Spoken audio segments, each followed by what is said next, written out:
حضرت جنید بغدادی رحمۃ اللہ کے پاس کسی نے ایک پرندہ بطور تحفہ بھیجا۔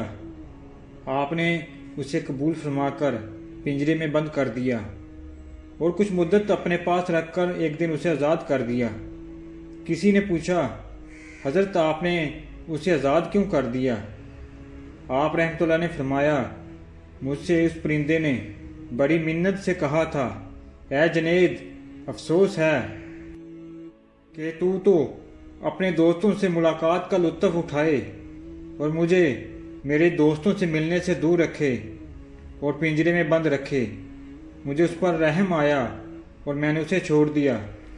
اڑتے وقت وہ کہنے لگا، پرندہ یا جانور تک اللہ کے ذکر میں مصروف رہتا ہے، آزاد رہتا ہے، اور جہاں اس پر غفلت طاری ہوتی ہے قید میں مبتلا ہو جاتا ہے۔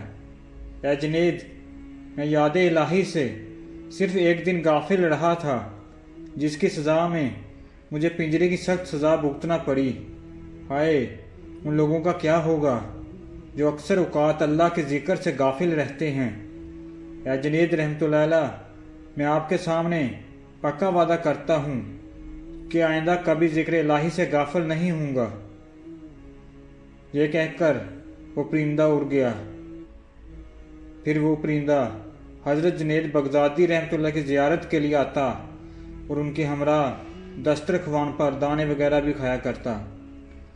جب حضرت جنید بغدادی رحمۃ اللہ کی وفات ہوئی تو یہ پرندہ بھی زمین پر گر کر اسی وقت مر گیا۔ اس لیے لوگوں نے جنید بغدادی کے قریب اس پرندے کو دفن کیا۔ بعد وصال کسی نے خواب میں دیکھا تو پوچھا، آپ کا کیا حال ہے؟